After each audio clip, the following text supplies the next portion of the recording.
Zakaj kri pri mikronidlingu ni znak učinkovitosti, ampak pogosto preobremenitve kože? Ravno pred kratkim sem videla dermatologa, ki je izvajal krvavi mikronidling z krožnimi gibi in tukaj moramo biti zelo jasni.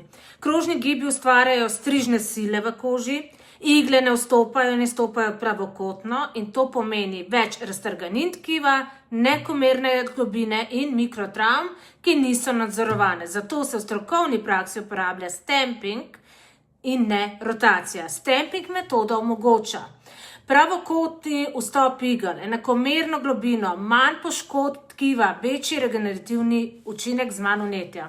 V estetiki se še vedno prepogosto pojavlja prepričanje, bolj kot je krvavo, bolj je učinkovito, ampak to ne drži.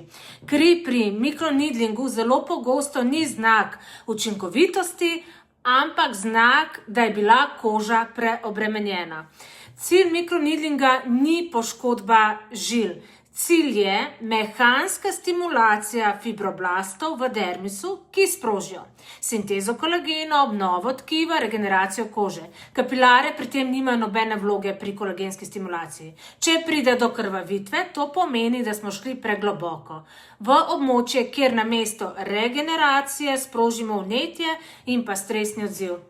Prekomerna krvavitev pomeni poškodba kapilar, večji vnetni odziv, daljši čas celjenja, večje tveganje za postinflamatorno hiperpigmentacijo, rozacejo, oslabitev bariere. Paradoks je, da preveč agresiven mikronidling lahko dolgoročno zmanjša kakovost kože in v estetiki ne iščemo krvi, iščemo odziv kože in koža se bo najbolj obnavljala takrat, ko je stimulirana in ne poškodovana.